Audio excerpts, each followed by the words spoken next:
a chapter about prishut, of abstinence. A person wants to stay away from certain things in order that it shouldn't bring him down. Rather, it should only bring him up. And therefore, if it's going to bring you down, we said it's good to separate yourself from things that you don't really need. But things that you do need, that are basic necessities, you should still stick onto them and hold on to them. And you should not be overly pious. Don't be overly abstinent. You have to be part of this world a little bit. So therefore he says that there's many things, other types of things you could be strict about and be pious and be pre-shoot and separate yourself from. For example, not just the physical things in this world to enjoy from, similar things also like Torah laws. A person could be strict like the halacha permits, and you're machmir. And you say, no, I want to be strict, and even though it's permitted, I want to strict like the other opinion. You know, there's a famous story we always say, there's a guy who always told the rabbi, give me the lenient opinion. Just whatever the lenient opinion is, give me. And then what happened? He lived his whole life doing mitzvot like that. He went to Shamayim, and they showed him Olam Haba.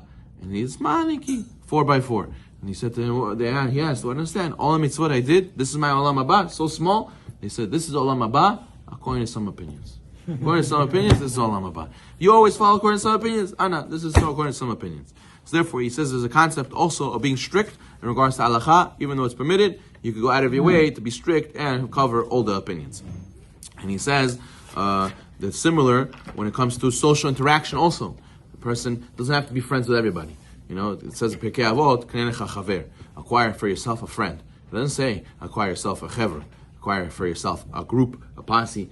On social media, they teach us today, I have 1,000 friends. I have 10,000 followers. I have all these things.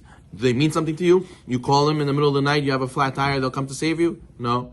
What is it for? It's just for a show. It's just for, on paper, it looks nice. But at the end of the day, you don't have interaction with any of these people. So what? What are you supposed to do? It says Pirkei Avot, what really all you need is one good friend. One good friend to speak Divrei Torah with, one good friend to get advice from, one good friend to talk about your problems together, to be able to cope together. And that's it. One good friend is enough. That's enough for a person's neshama. You can have more, but at least one good friend, a real friend.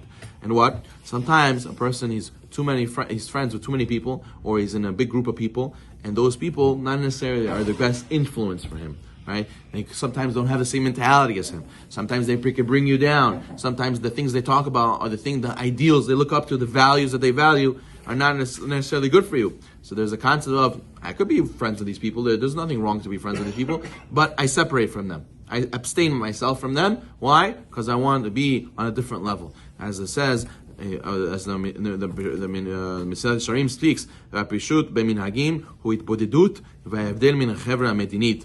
Prishut regarding social conduct consists secluding yourself, separating yourself from the rest of society, lipanot libo le'avodah, to clear your mind of the worldly matters and direct it towards the service of Hashem. Itbonenut ba'karaui, in order to have the proper contemplation.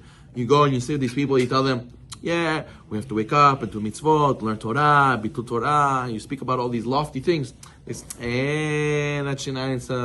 Davai, you live only one time. Kaifuish, live, enjoy. Uspakoisa. The ones that are too good, they take them early. Don't be too good. Relax. Okay, enjoy. So what happens? You need to separate yourself from them because they're bringing you down. So therefore, that's also a concept of abstaining, even though they're your friends. You hold yourself back. In order to that, you should be able to grow and not to be held back. And he says that a person, what does he do? He has to make sure to be able to grow in this concept of separating from things that are not necessarily good for you, even though they're permitted, is by remembering that this world is temporary. He says, for example, by food, he says, you eat the food, and how long does the pleasure last for when you eat food? You eat a roll of sushi. It stays in the throat, you feel it for 1 minute, it goes away. And he says, you go and you get full. When you get full from a sandwich, that's $5. And you get full from $1,000 steak. How is the same full? It's the same full. You're still the same full. So therefore, a person has to realize that how many sicknesses come from overeating. As the Rambam, we spoke many times in Chod Deyo Perek Daled, he says all sickness comes from overeating. So therefore, you see, you think about all these things and you remind yourself, what are we here for? What is all this for? We buy and we do when we work and we kill ourselves and we buy and we keep up. We do the rat race. We try to compete with everybody else and keep up with everybody else and try to be like everybody else. And in the end, what do I have from it? You could be at a level where you have everything, where you feel like nothing, and you realize this world is passing by like a shadow. And soon you have to go to Olam Haba. Soon you have to go and enjoy from the mitzvot you built yourself. Soon you're going to have to answer the 120, the judgment case in Shamayim to HaKadosh Baruch Hu. And what do you have to show for yourself? And this restaurant's going every night, and this party going every night, and this not going to Shur Torah, and not going to pray, and fighting with this person, fighting that person, and not being honest in business. All these things that the Yetzer Hara can make you fall into. And in the end, for what? It's all just gone in 1 second. You go to Olam Haba, and you have to answer tough questions. So therefore, he says, when you remember these things, it helps you push yourself to sometimes stay away from things, even though it might be permitted, but you know for